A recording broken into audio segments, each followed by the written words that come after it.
Orlando Magic fans, how we doing? It feels good, doesn't it? It feels good getting back-to-back wins. You know, it was a struggle for a while there, wasn't it? You know, you had those 5 games.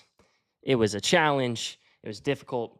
You knew it was a tough stretch. You knew coming into these games against the Pelicans and the Wizards, you needed to take care of business. Back-to-back games, holding the opponent under 100 points. Back-to-back games, taking care of everything. So we are here to celebrate the win tonight. My name is Samuel Hewish. You are here with the Six-Man Show Postgame Live. I'm handling things all on my own tonight. I'm going to have some fun with you guys. Looking forward to hanging out, talking over the game. Your Magic take care of business, 121-94. We are going to get into some chats. We are going to talk over the box score. We're going to talk over the game. We got a lot of talking points to go over tonight. I want to start tonight out with a generous super chat, $10 from David S. He says, looks like we can still beat the mediocre bad teams. Without Paolo, that's good at least. Got a few more tough games this month, but overall, the rest of our November schedule is pretty manageable. I mentioned that on the post-game live with Kevin the other night. You take care of business here in November. You set yourself up for that tough stretch in December. Hopefully, you get Paolo back sometime during that stretch. But you need to be a couple games over 500 going into that gauntlet that you have in December, for sure. Got a super chat from Michael Martin as well. Says, Cole Anthony is back, cold-blooded. First of all, love that nickname. I've never heard that before, and maybe I'm alone in that, but cold-blooded is sick. And it's great that we can actually use that for him tonight because last couple of games we have not been able to. So, Six-Man Show, Postgame Live is brought to you by Rock'em Socks. If you use the code MAGIC20, you can get 20% off. I got a couple things pulled up here to show you guys. I am unfortunately, for those of you guys who pay attention to the NFL, I am a Buccaneers fan. Today was a rough one. We barely lost to the 49ers. It was close. I'm not going to talk about Todd Bowles as a coach because I have feelings about that. But what I do have positive feelings about is these absolutely sick time to bake Tampa Bay Buccaneers socks, right? You've got these just absolutely phenomenal socks right here, right? You got Baker Mayfield right on the front. He's probably been the biggest positive you can take away from this team so far this year. But my wife and her whole family are Detroit Lions fans, so I am kind of unofficially pushing my fandom to the Lions for the rest of the year. And I want to show you guys, I'm shocked at how quickly these guys get these socks out because this is a reference to a celebration Amon-Ra St. Brown had in last week's game. And they already have socks. They already have socks for the celebration. Like, there's a bunch of receivers and running backs doing the celebration last week, but all sorts of stuff, not just the Orlando Magic. They have NFL, they have NBA, they have MLB, they've got TV shows. Check them out at Rock'em. And if you use code MAGIC20, then you can get 20% off of your order. We're going to go ahead and jump into the chat tonight because I know that you guys are feeling good after that win. So let's go ahead and jump into a few of these here. Bo said Cole with the most efficient 16 points of his career. Absolutely. John Locke says, love playing teams like Washington. You absolutely can't deny that, right? Like we said, we have to take care of games like this. We're going to get into exactly kind of, how good of a performance this was for the Magic tonight. I got a couple thoughts on that. I'm Jovi says, Jet is so good. I mean, again, it really seems like that Cole-Jet dynamic is going to be a storyline kind of for the rest of the year. I'm going to be really interested to see how Mose handles that. It really seems like he's going to be feeding the hot hand. And how cool is it that you now have Cole Anthony? Hey, you're playing a good game. Go for it, right? And then we saw just a couple nights ago, right? Jet had the opportunity to come in. He missed his first 3 shots, and he was like, Mose was like, nope. You're done. You're out. You're not playing the rest of the night. So kind of stinks for both of those guys, right? Because they're both rhythm players in terms of they both really need to get into that rhythm and really need to find their groove in order to get into that hot streak in those games. So it's going to be interesting to see if Mose is planning on doing that. Oh, you're not playing well. 4 minutes is all you're getting tonight. So that's going to be a fun story to follow this year for sure. Always a great night to play the song. What do you think, guys? You think it's a good idea to play the song to start the night? I think it's a great idea to play the song to start the night. So let's go ahead. Let's play the song. Let's celebrate a Magic W. Come on, boys. Let's go.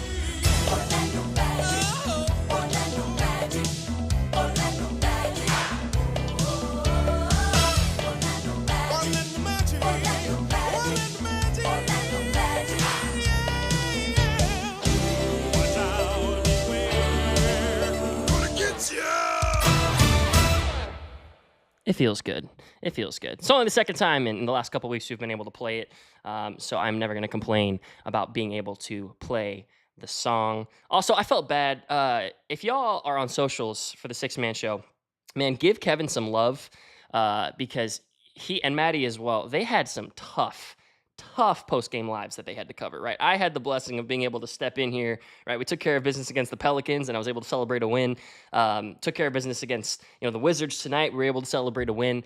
Shout out to Kev. Shout out to Maddie for holding down the fort on some of those nights when we had some rough games and not nearly as much to celebrate, not nearly as much to talk about. So shout out to them to holding down the fort. Over 110 of you guys here. Awesome. Thank you guys so much for joining. Again, another comment from John Locke saying that Jet was on fire. Paul mentioned was going to single out Franz, but the whole team gets their flowers. Great performance, top to bottom.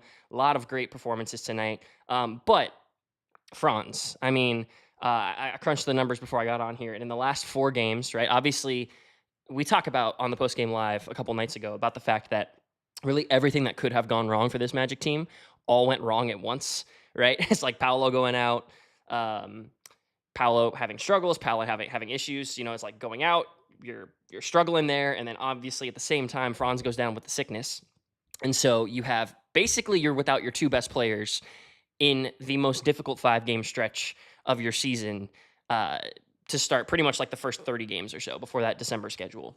And so the fact that Franz has been getting it going, he's been averaging 25, 5.3 rebounds, and 5.3 assists in his last 4 games. I think that he's just been really coming into his own and figuring out what it looks like for him to be a number 1 option. I think that's going to be huge for this team moving forward. Metro Boomin says, hot take, Goga needs to continue to start even when Dell comes back. That's not a hot take anymore. Goga is earning more and more minutes on this team. I don't think you can deny it. I don't think there's any 2 ways around it. I think that he is making an argument, if nothing else, to be the guy who. But that's the problem, you have Mo who comes in, he dropped 16 points off the bench tonight. So you have these 2 really great centers, and then you have this other center, right, who's taking up a ton of money now because of the extension that you gave. I talked with Kevin about the fact that I wasn't a fan of the Wendell extension in this offseason. So this is going to be a huge, right, that Cole Anthony and Jet Howard is more of kind of like, okay, 7th, 8th man, who's going to be kind of the streaky suitor coming off the bench tonight. But how Mose handles that Goga, Wendell, Mo dynamic moving forward is going to be really interesting. And I think that that's going to tell us a lot about how Mose feels about each of those players. We got another super chat from Jonathan over at the Six Man Show official account. Show some love for Sam. Drop a like and subscribe, Jonathan. Appreciate you, my guy. Absolutely. Drop a like. We are at 26 likes. That is the easiest thing that you can do for us as a channel to help us out. It shows the algorithm that not only are you interested in hopping on the live stream and joining us, but it also shows that you liked it enough to like the video, right? So we want to get the news out. We enjoy hopping on here at the end of every game, and we love talking over these games with you guys. So that being said, go ahead, leave a like. Let's get the algorithm in our favor. And let's go from there. Stephen Luong says 2-game win streak. Let's go. Let's win our first Emirates game Tuesday versus Charlotte. That is a great point. We have the NBA Cup coming up. I think it's going to be big. I think it is a relatively favorable game. We're going to check the scores around the league coming up in a few minutes. But Charlotte's been looking pretty solid. Like I mentioned it again on the last post-game live. LaMelo really elevates the quality of that team.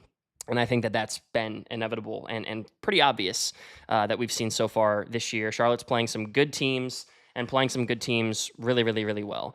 Paul, I'm assuming this was referring to the Goga take. Yes, that take becomes less hot with every game. As we talked about, it's going to become more and more of a conversation, and we love that Goga is forcing it to be more and more of a conversation. Mark says 6 men in double figures again. Go Magic. Team effort tonight. Luke says, I love Dell, but man, how do you keep Goga off the floor? A lot of conversations about Goga tonight. I completely agree, guys. Luis Rosario says a complete team win from starters down to the bench. Ryan Singe says Jet almost at the logo. Again, how great is it? I know I already mentioned this tonight, but how great is it to have both Cole and Jet in your back pocket, right? So if one's not having a great night, all right, that's fine. If one is having a great night, run them out on the court for some of those bench minutes. But then if they're both having a great night, right, Maybe that's the only argument we can see from the shooting will develop from within argument that we gave the front office crap for a couple days ago, right? We see Theo Vitor, sorry if I butchered that, says Franz would go to 30 plus points if he played in the fourth quarter. I completely agree. However, I love the approach that Moses has been taking so far with not playing Franz in the fourth quarter. If the game's out of reach and if the game is already taken care of, there is no need to play Franz fourth quarter minutes. We don't need that, right? Right now, he is our one option. And I already thought that they were kind of overloading Paolo maybe a little bit too much. And I'm not going to say that that led to the injury, but he's a young player. You got to remember that he's still a really, really young player, and you don't want to overload them. You don't want to overwork them. And so I love that if we're going to be asking Franz to carry a bigger weight of the offense, it's not about stats. It is not about stats. Like, even not even playing, I don't believe he played the fourth quarter against the Pelicans. And I don't believe he played at all in the fourth quarter tonight. And again, like I said, last 4 games, he's averaging 25, 5.3, 5.3. If he can average that in 28, 29 minutes and stay healthy and stay on top of his game moving forward, I think that that's going to be big for us. And I think that that is a tremendous approach. I don't care about Franz's stats. And I mean, 25, 5, and 5 is great for what's supposed to be your number 2 option. He was looking great on his drives, by the way. Like, he was looking, when there was not a shot blocker in the game, which pretty much that was every time Alex Sarr was out of the game, he took care of business. He was driving. He was taking care of business in the paint, and we absolutely love to see that. Jacob says, man, I love Tristan with the starters. He's got to get the weight up a little bit. He's been struggling. Like, pretty much anytime anyone takes something like straight into his body, he just gets beat off of his spot. So I think that if he gets his weight up a little bit, I think we're going to be okay. But in terms of like on the ball, not when he's having to defend a drive, he's been tremendous so far this year. And then I think as well, his shooting, he's been great from 3. I don't have the number in front of me, but he has been great from 3 so far this year, which has been awesome to see. He's a great team defender in terms of, like, I feel like he complements the defense of all the other players on the floor really, really, really well. And he's not a net negative, right? He can hit a drive. He's had some really good finishes the last couple of games. He can hit an occasional 3. Sometimes he's cold, sometimes he's not. But you're going to take all those ebbs and flows with a rookie for sure. Luis Rosario, I'm going to go ahead and throw this over to Jonathan and Kevin for sure to say that might be a candidate for the Jam Hot dunk of the week, because that was phenomenal, right? Franz came in, missed it with the right hand, and Goga was just ready to go. The putback was insane. It was nasty. I loved it. It was incredible. John, J.I. back off the injury quickly. I agree. I was kind of concerned about that hamstring news the other night, and we definitely wanted to make sure that he was going to be okay. It looks like he's going to be fine, which is great. Adam says, makes my heart happy to see Cole engaged and have a solid game. Need him. Cole is back. All these different types of things. Christie's also says, team is starting to round into shape without Paolo. Glad to see Cole getting some confidence again. A lot of comments about Goga. A lot of comments about Cole. Really encouraging performance from both of those guys. And again, they mentioned it on the broadcast a couple times tonight, but the depth behind this team, man, like the amount of depth that this team has is really, really starting to show, without Paolo. And this is what we said. I posted that video for those guys who saw it on socials. Well, I said, I think that this team was relying too much on Paolo in the first 4 games of the season. I think that they were relying on him to bail them out a lot, even in the wins. I think this gave the team a forced opportunity and a forced, out of necessity, obviously, but it forced them to say, what does this team look like when we can't have Paolo bail us out, right? What does this team look like when we can't just give the ball to Paolo and say, like, hey, good luck, figure it out. And we're figuring that out. Last couple games, significant wins, right? And I think that it's been great to see kind of the team round into shape without Paolo on the floor for sure. Luis Rosario, TDS has got to get in the starting 5 when P5 comes back. Respectfully disagree. You just don't have space for him then, right? With Anthony Black playing as well as he was, if you don't have space for Anthony Black in the starting lineup, because you have Jalen, you have KCP, you have Franz, you have Paolo, and you have Wendell. The only person I see sliding out of that starting lineup is potentially Wendell for Goga. If Goga keeps playing as well as he's playing, I think Tristan's going to do just fine on the bench. I just think that we have him doing what he needs to do for right now, but that's Paolo's spot, right? And I don't know who you could argue to take his spot, right? And I don't know who you could argue that TDS would replace in the starting lineup. But to follow up on that comment, we then have Chris, who says TDS guaranteed second unit when Paolo returns. That's an argument I can get behind for sure, because I definitely think that he has proven. I was a huge TDS truther going into the year. Like I was like, man, this dude is gonna play well. Like I watched his highlight tapes, I watched his demeanor, his confidence, and I was like, this guy is a Franz Jr. Like he plays like a Franz Jr. And I love that about him. I think that it's going to get him some minutes moving forward. Duval says 2 in a row. Absolutely. Shelby says, my boyfriend and I are just leaving the game and got free Chick-fil-A. Great win for the team. One of my favorite bits from the commentary booth is when they're like, no chicken for you, everyone sit down, or free like the amount that they take the chicken bit so seriously is hilarious to me, and I love that that's like a recurring bit, especially when they're on the road versus when they're at home. Jeff Turner just making those jokes always gets me. I love it. Adam says, time and time again during adversity, Mo Wagner steps up. Great performance off the bench tonight for sure. Adam saying, I think Mo Wagner deserved the 3-year $59 million. I don't think we have a center on our roster that deserves a 3-year, $59 million extension. Period. Right? I think that Goga got paid pretty close to what he's worth. Maybe he got underpaid a tiny bit because he was willing to take a bit of a pay cut. I think other teams would have paid Goga more if he would have been available to other teams, but he took the pay cut to stay in Orlando. He talked about wanting to stay in Orlando. And then you obviously have Mo. I can't remember his contract numbers off the top of my head, but I don't think any center on this roster is worth 3-year, $59 million. That's why I was so shook when I saw that Wendell was getting that extension. I was like, 359? Like, what are we doing? I'm confused. Ryan says, watch out, beware. Gonna get you. Absolutely. Celebrate playing the song. Maybe we'll play the song again. Maybe I'll break the tradition and play the song one more time at the end of the night, because 2-game win streak, we're feeling good. Jack Mack said, good win, even with starters still struggling from 3-point range, going 5 for 22. I'm hoping Kenny snaps out of it at some point soon. I think I checked before the game, he was shooting 22% from the season, and I don't think he made that percentage better tonight. So you got to hope that those guys are going to pull it together. I think that they will.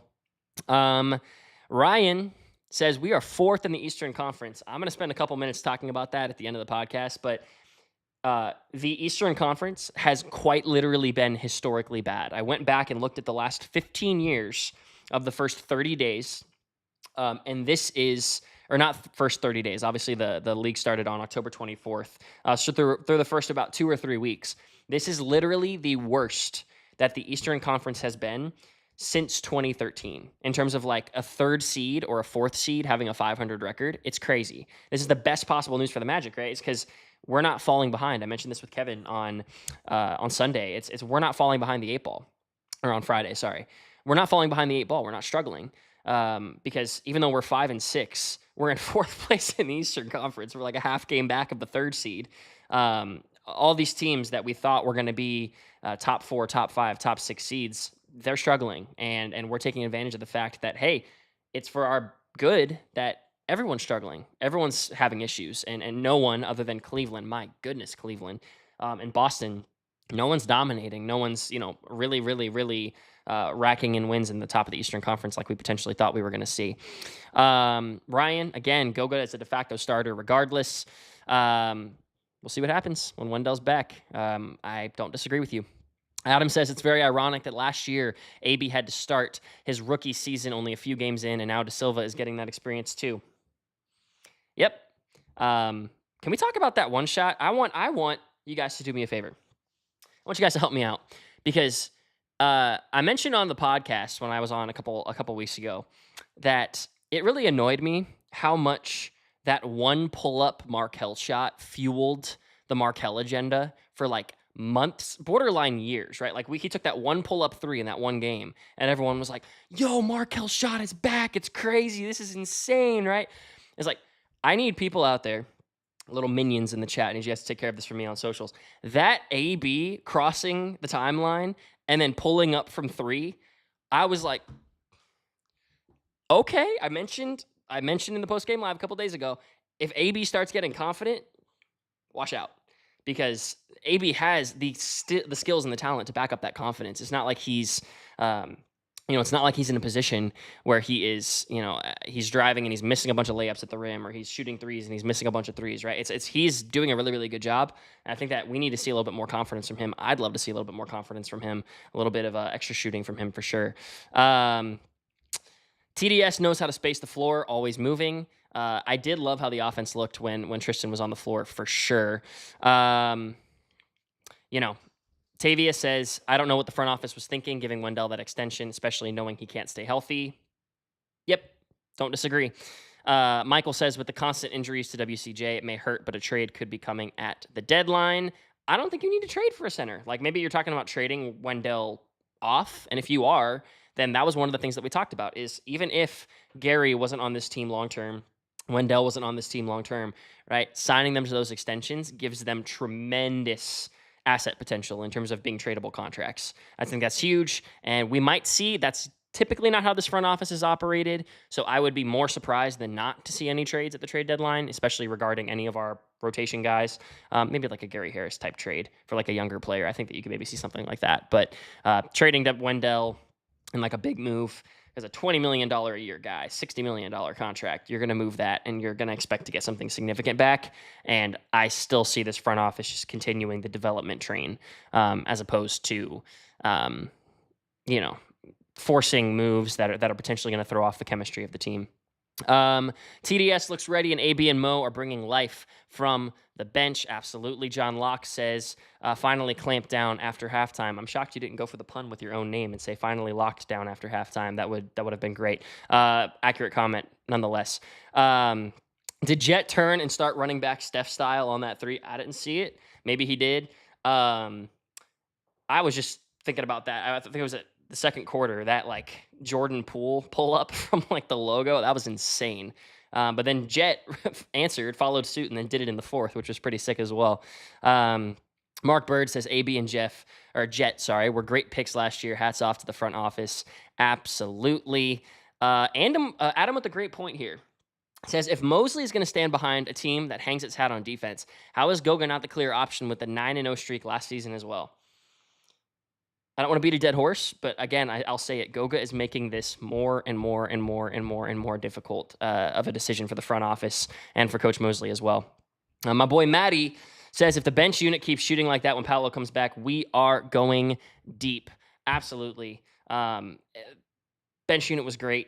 Overall, the numbers didn't look too good tonight from three, if I'm not mistaken, but that's mainly because the starters were 5 of 22. John Locke says Tristan shooting 33% from three. I think he had one game where he shot like 1 of 7.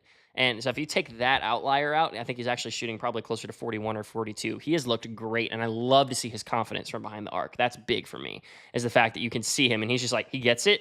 If he has a defender that's more than 4 feet away, he's taking the shot pretty much every single time, especially from the wings, and you love to see that. Philip says, another solid performance by the Magic. Absolutely. Clayton says AB starting to show he can handle the ball for us in the half court. He's been showing that all year, Clayton. That's nothing new. I wouldn't say starting to show. I would say he continues to show, right? BW says, missed the game with the dumb local blackouts. Glad to see we got the dub. I completely agree. Great to see that we got the dub, obviously. Not going to get into an in-depth conversation about blackouts and how blackouts are killing the NBA ratings, and more people would be willing to watch the NBA if the blackout situation wasn't so crappy, but we're not going to talk about that right now. Another comment about the Goga Wendell discussion, which is going to be interesting with Paolo's return. The fit right now is perfect because TDS is a shooter, but Paolo needs Wendell's spacing, hoping the three-point shot is coming back. That's another part of this conversation, is the fact that Wendell's shot looked atrocious so far this year. Atrocious, right? It's like every single time I'm already at the point before he went out with the injury where I was like, if he was shooting it, I'm expecting him to miss. And that's not what you want. If your primary job as a center is to be spacing the floor and creating a sense of floor spacing, then you don't want that player, you don't want that player missing so many shots. If I'm not mistaken, I think he has one of the lowest three-point shooting percentages on the team so far. Luke says J.I. has a weird ability to turn into KD for a short amount of time every once in a while. Yeah, that little midi that he hit was fire. I don't love, for whatever reason, I feel like his shot looks different. Like his three-point shot looks different when he's up top at the top of the key or on the wings as opposed to in the corners. I could be wrong about that, but it's like he's such a great corner three shooter. Like talking about the opposite of Wendell. It's like whenever I see J.I. taking a corner three, I'm like, that's going in, and more often than not, it is. He just doesn't seem to have that. I don't know if it's a stroke issue or a mindset issue. I don't know. Maybe it's just a me thing. But that just shot doesn't look the same. It looks like it has like a little bit more of a hitch in it, and he just doesn't have the same confidence as he does shooting from the corner. And if he's just a 3-point shooter from the corner, I'm okay with that. I don't have a problem. Another comment about AB. The crossover step back was like a glimpse of prime Kobe. Yeah. He has those little moments. I feel like every NBA player has those moments from time to time where it's just like, oh my gosh, like if that player, that's what I said about the Markel shot. It's like we as fans take these little glimpses and these little moments that these players give us, and we're like, oh man, this is gonna be crazy. This is gonna be insane, you know? And like if that player can start doing that, it's like they did it one time. JI has never done that. Well, not never, but like he does that once every like 15 games, and all of a sudden we start having the conversation of like, oh well, if he can really incorporate that into his game. And I'm like, yeah, but no, there's a reason we don't see him doing it more often, because it's not a part of his game. And with a player like JI, who's been in the league for a lot longer than some of these rookies, I don't really think that that's something we can expect. However, doesn't take away from the fact that that was an insane shot. And I was like, ooh, one of those audibly like, oh my gosh, Jonathan Isaac, like to myself on the couch back there. Kevin, the dedication, 3 a.m. in Germany. Now I'm going to bed, but first I have to play that song. Absolutely, Kevin. Thank you so much for joining a diehard. We still have 127 people in here. We have 50 likes. Let's see if we can get that up to 75. I don't see why not. If you're watching this, if you're on your Apple TV, if you're on your phone, if you're on your laptop, hit the like button real quick. We want to see if we can get this up to at least 75 likes. I don't see any reason why we can't get this up to 100, because if there's over 100 people in here, over 100 people can like it. But let's see if we can get it up to 75 likes. Come on.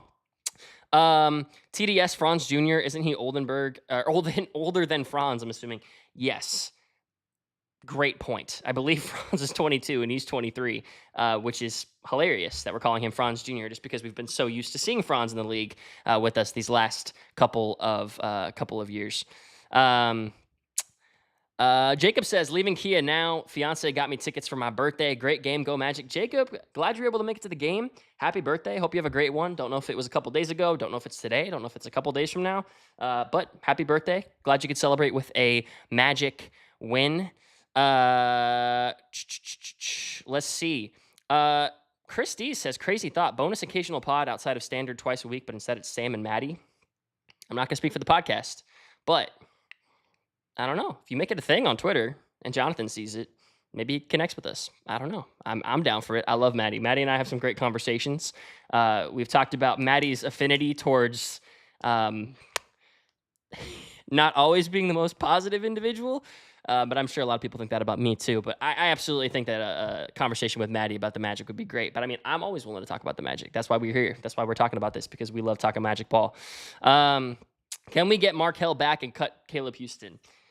Markel has been deemed by 30 teams to be a non-NBA talent. He's not a talent that is ready. Or not ready, but he's just not a talent that people are willing to even spend, veteran minimums on. Like, he's just not. I don't even know if he's eligible for the veteran minimum. I don't know if he's been in the league that long. But they're not giving him a contract because people don't deem him to be worth the contract that it would cost to bring him on. Wendell can't be traded until next offseason. There we go. Jonathan coming in clutch with the information. Due to the extension, he mentions. I'm admittedly not great at the whole contract thing. I know Jonathan mentions from time to time that's kind of something that he's trying to brush up on as well. Adam with an interesting trade idea. WCJ Harris Denver pick for Jalen Duran would be my wish list. That would fit this team on both ends. I don't hate it. I definitely think if you're going to trade Wendell, you would want to get kind of a star center, like a star big man.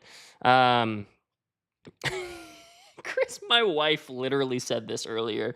She said, we got to clean that ceiling fan. The funny thing is, the first couple times I was on here, you couldn't see it because it was on. And then she was like, oh, well, it just doesn't look great with it off. Or with it on, you should turn it off. And then I'm like, oh, we'll turn it off. And then we saw how dusty it was. But the problem is I have like vaulted ceilings, so you can't see. You can't clean it without having to like precariously like get on a step ladder. So it'll happen soon.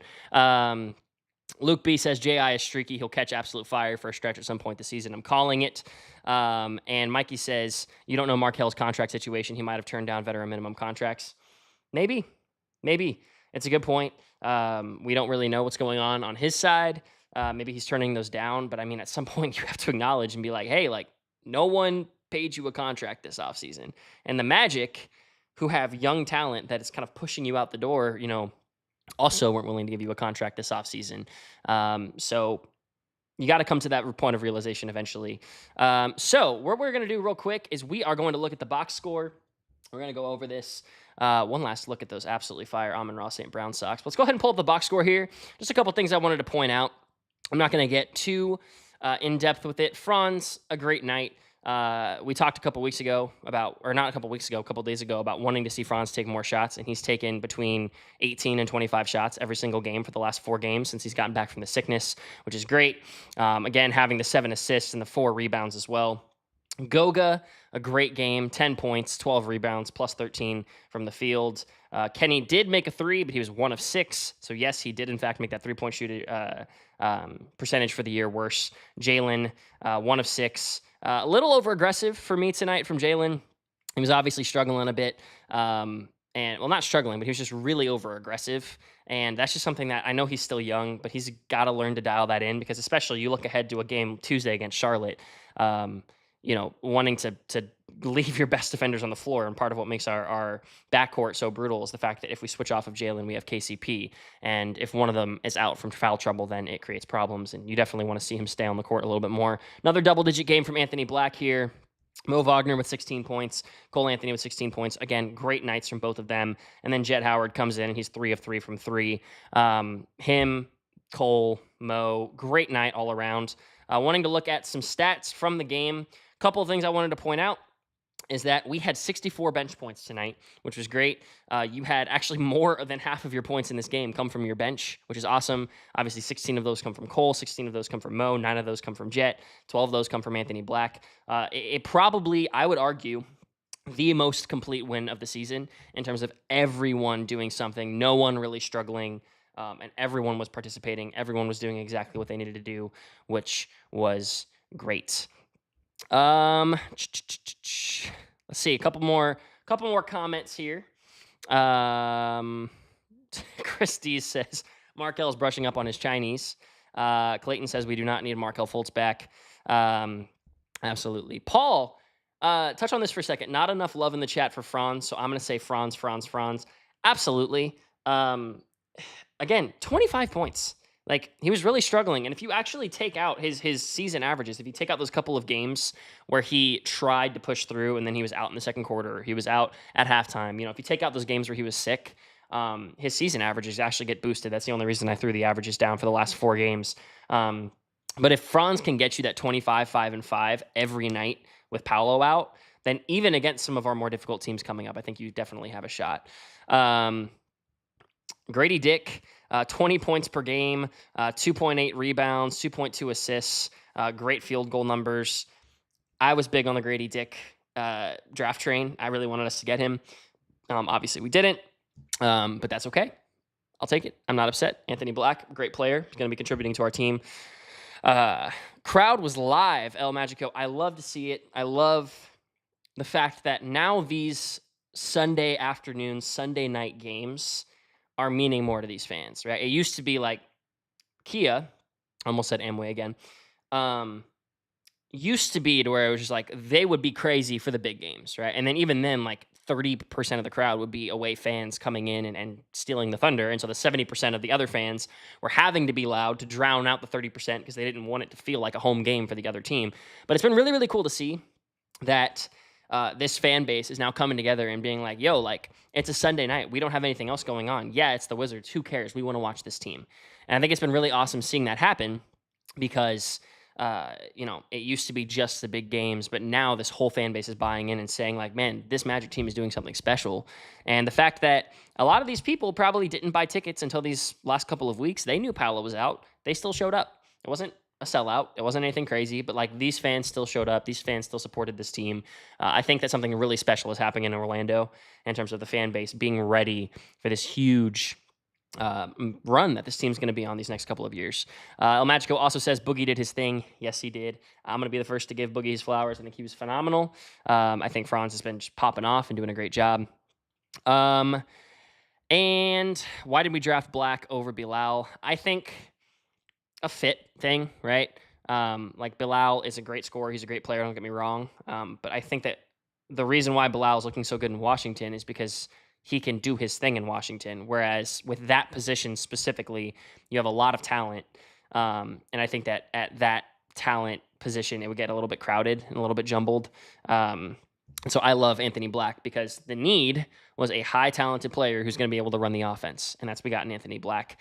You're not going to see me being like, why didn't we draft this player over Anthony Black? Because I think that Anthony Black is going to accomplish insane things for this team in the future. I think that he's the point guard of the future. I think that lineup of Anthony Black, Jalen Suggs, Franz Wagner, Paolo Banchero enter fifth man here.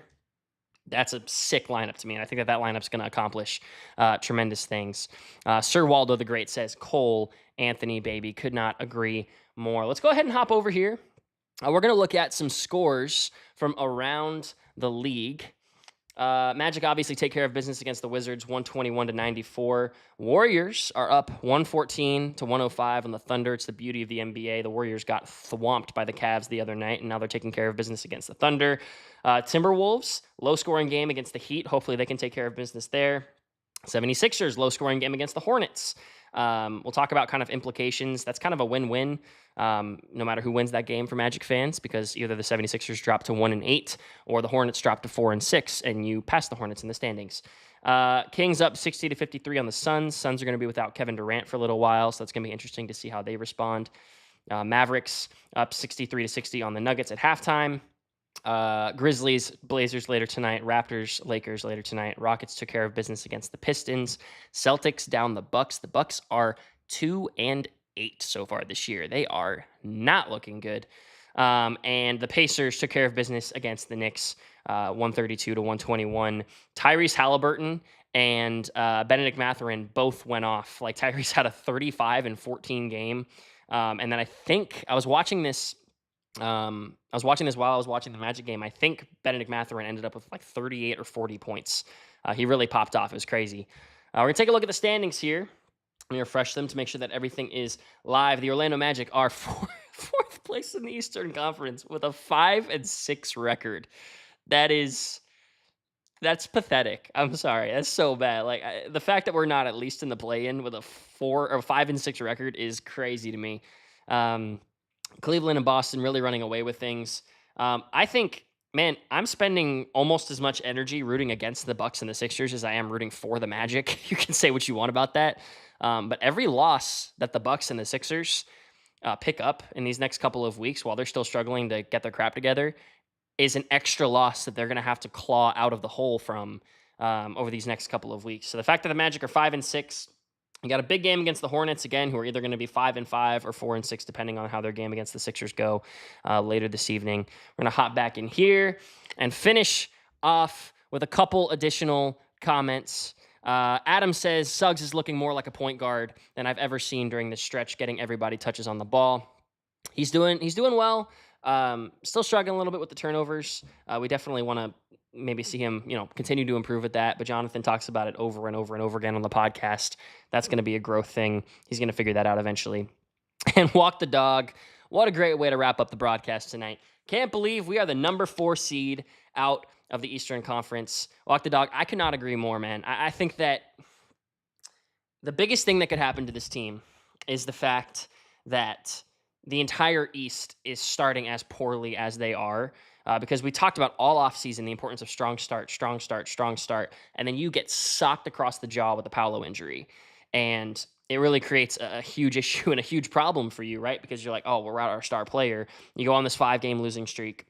And the fact that the rest of the Eastern Conference, we didn't drop to 3-6 and then look up in the standings and see Celtics at, 9-2, Cavs at 11-0, but then also like the Knicks at 7-3 or the Bucks at 8-2, right? The fact that the Bucks are struggling, the Sixers are struggling, the Knicks are figuring out what this new permutation of their team is going to look like. The fact that all this is happening at the same time as this Paolo injury is, as much as we've been talking about negative news for this team, the best possible thing that could happen for this team, because we're not having to dig. We're 5-6. We're figuring things out, and we are also in the 4 seed. Where if the season ended today, we'd have home court advantage with a sub 500 record, right? So we need to take advantage of these next couple of games.